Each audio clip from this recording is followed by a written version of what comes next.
Bonjour à tous les gars, j'espère que vous allez bien. C'est Ange de l'Europe à l'Afrique. Nous voilà dans une nouvelle vidéo. Tout d'abord, je tiens à vous remercier pour tout l'engouement, les commentaires que vous mettez sous chacune des vidéos. Et je vous invite bien sûr à vous abonner, à mettre des likes et à partager le maximum de vidéos pour aider le maximum de personnes qui souhaitent s'investir, que ce soit en Afrique ou dans l'immobilier ou même créer demain un business en ligne. Alors aujourd'hui, on va parler d'une thématique qui m'a été très demandée en commentaire, notamment les défis que j'ai pu rencontrer en Afrique et les erreurs à ne pas faire, avec des petits conseils que je pourrais vous donner basés sur mon expérience depuis maintenant un an. Il faut savoir que j'étais retourné en Afrique seulement en juillet 2021, on est en juillet 2022 déjà. Donc ça va faire un an et en un an j'ai pu faire pas mal de choses sur lesquelles il va falloir être très averti avant de pouvoir et vouloir s'investir en Afrique, notamment au Congo. Là on va parler plus principalement pour la construction, ce que je maîtrise le mieux pour l'instant au Congo. Point numéro 1, on va parler de l'opiniâtreté des ouvriers. L'opiniâtreté des ouvriers. Alors les ouvriers au Congo, après je pense qu'en Afrique c'est aussi assez similaire, ils sont très têtus. Ça veut dire qu'ils auront une idée en tête et ils vont ils vont rester sur cette idée. Donc c'est cette idée qui est la meilleure pour eux, alors que c'est votre projet à vous. Donc je vous explique un peu le topo. C'est que vous avez un projet, vous avez une idée, vous savez comment vous voulez faire telle chose, mais eux vont vous proposer d'autres solutions. Et vous allez leur dire non, moi je veux que ça soit fait comme ça, mais ils vont quand même faire de la manière comment eux ils le voient. Ils sont très têtus, ils sont très arrêtés sur leurs idées. Ça c'est vraiment un gros problème. Donc des fois il faut vraiment forcer, faut y aller très fort et insister sur le fait que c'est vous qui décidez ce que vous voulez et qu'il faut faire ça comme ça. Donc voilà, vont vraiment insister parce qu'ils sont vraiment très têtus et très déterminés dans leur état d'esprit, de vouloir faire comme eux ils voient les choses et non comment vous les voyez. Le point numéro 2, je dirais, c'est le manque de rigueur. Il y a un manque de rigueur qui est criant en Afrique sur certains détails comme les finitions, notamment dans le bâtiment et la construction. Tout ça c'est basé sur un manque de rigueur, c'est assez bâclé. J'ai fait des études en électrotechnique, donc j'ai fait pas mal de stages et j'ai pu comparer entre guillemets la qualité qui a été faite en Afrique versus ce que j'ai vu moi en Europe pendant mes stages, pendant mon alternance. Et vous voyez en termes de demande, en termes de travail sur le terrain, c'est pas du tout la même chose. Il faut savoir qu'en Europe, les clients ils sont très exigeants. Peut-être que c'est parce qu'en Afrique, on n'est pas assez exigeant avec eux, mais en Europe, ils sont très exigeants avec les ouvriers, avec le prestataire.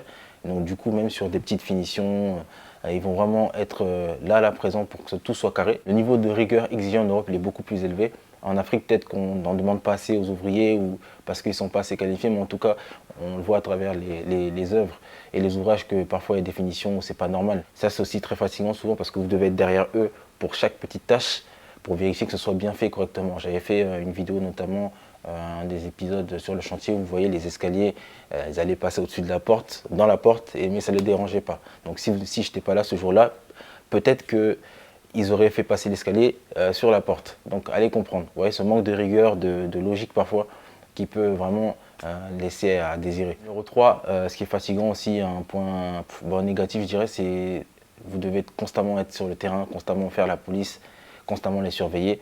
Une anecdote, je me souviens, pour la première dalle, avant cela, à un moment donné, j'étais pas au pays, j'étais en France, et donc ça traînait, ça mettait vraiment beaucoup de temps. Donc je suis parti au Congo, et en 2 semaines, dès qu'ils ont vu que j'étais là, ils ont fait le travail de peut-être un mois et demi. Donc ça veut dire en 2 semaines, ils ont activé tous les jours, ils bossaient de 7h jusqu'à 20h parce que j'avais établi une deadline. Donc voilà, ça c'est très important d'établir une deadline quand vous avez des chantiers, si possible, leur indiquer que avant telle date, il faut que ce soit fini. Parce que le plus souvent, ils vont vous dire que oui, on va faire ça avant telle date, mais c'est pas vrai. Il faut rajouter 10, 15, voire 20 jours. Parce que le plus souvent, des fois, ils sont là. Après, c'est vrai qu'il y a la chaleur, mais ils se reposent. Ils vont prendre le jus. Donc voilà, ça met du temps. Ils ne respectent pas forcément les délais impartis. Et ça, c'est un gros problème. Donc faire la police, très fatigant. Et voilà, cet épisode-là, il m'a vraiment pas choqué, surpris, mais j'étais ébahi parce que je me suis dit, attends, en 2 semaines, ils ont fait le travail d'un mois et demi. Parce que j'étais là et parce que j'avais imposé qu'avant telle date, moi je pars, il faut vraiment que vous terminez ça avant que je parte. Donc ils ont fait le nécessaire et avant que je parte, c'était terminé pour la première dalle. Donc, faire la police, être derrière eux constamment pour que ça avance plus rapidement. Le point numéro 4, je dirais diversifier vos partenaires au maximum. J'ai fait une vidéo juste avant celle-ci, là où j'expliquais, quelqu'un de mes collaborateurs m'avait présenté une personne qui connaissait un entrepreneur pour faire une tâche en particulier. Au maximum vos partenaires, notamment quand vous choisissez des collaborateurs, n'hésitez pas à faire plusieurs devis, 3 à 4 devis, parce qu'il y en a, il pourra vous dire 600 000, l'autre 500 000, l'autre 200 000. Les prix ils sont vraiment variés. Il n'y a aucun standard, vraiment. Donc, essayez de prendre plusieurs entrepreneurs différents, d'opposer les devis et de négocier au maximum pour faire votre choix. N'hésitez pas vraiment à diversifier vos partenaires. Le conseil que je pourrais vous donner, évitez de prendre des personnes sous recommandation. Essayez de plutôt aller sur des chantiers, regarder le travail qui a été fait, qui est fait, rencontrer des entrepreneurs qui vous montrent au moins leur boulot avant, mais évitez de prendre des gens, des personnes sous recommandation. C'est vraiment pas le bon business. Après, parfois ça se passe bien, mais il faut avoir aussi des surprises. Les Congolais, comme je le disais, c'est que eux, ils veulent tout manger. Ils veulent tout manger.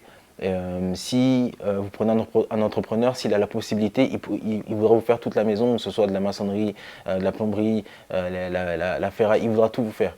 Donc, et même si c'est pas le faire, il va dire qu'il connaît quelqu'un, juste parce qu'il veut manger dans le marché, parce que après ça fonctionne aussi sur commission. Donc voilà, faites attention, les gens ils sont très gourmands. N'oubliez pas qu'on est dans un environnement où les gens ils ont faim. Tout ce qu'ils recherchent, c'est l'argent. Donc ils seront prêts à tout faire, à tout dire, juste pour avoir l'argent. Numéro 5, faites attention au niveau des paiements. Ne jamais, bon après ça, je pense que la plupart des gens, désormais, ils le savent, ne jamais payer d'avance tout un chantier. Moi, ce que je fais, de préférence, si je peux, je paye un tiers en 3 fois.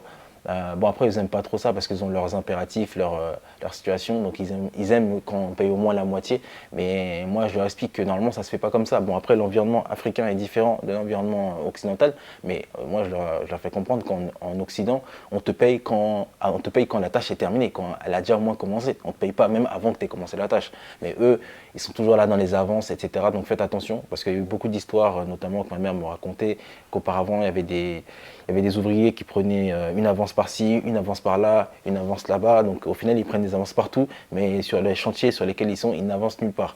Donc faites attention, payez en 3 fois si possible, ou en 2 fois à la rigueur.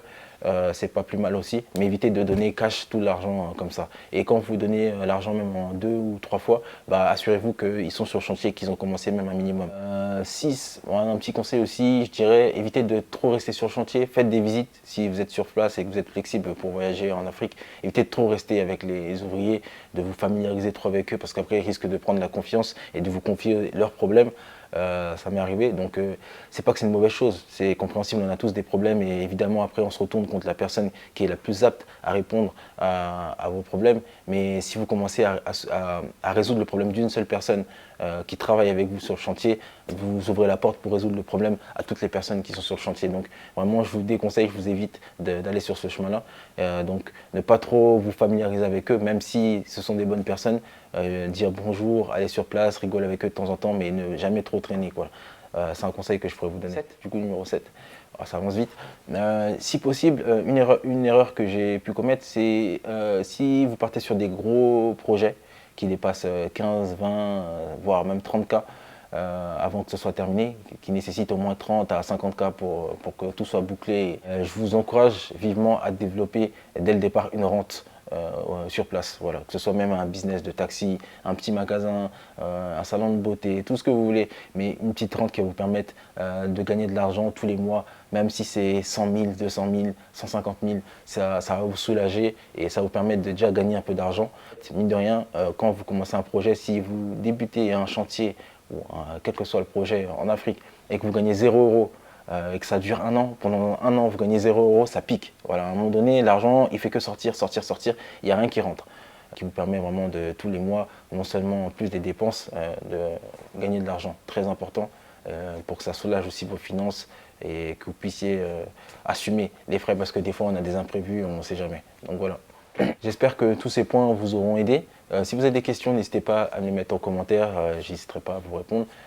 C'est principalement les choses les gros défis que j'ai pu rencontrer, donc voilà, c'est ça, les petits conseils que je pourrais vous donner à ce stade. Après il y en a sûrement d'autres, bon, là j'en ai pas en tête, si j'en ai je vous referai une autre vidéo et je vous les mettrai dans la prochaine vidéo. En attendant, je pense que c'est déjà pas mal utile, mais vraiment je vous invite tous, si vous avez des projets en Afrique, à vous lancer, à y aller sans faute. C'est vraiment une terre promise, une terre d'opportunités. On ne s'en rend pas compte la chance qu'on a, parce qu'il y a tout à faire, alors qu'en Occident, tout est fait déjà.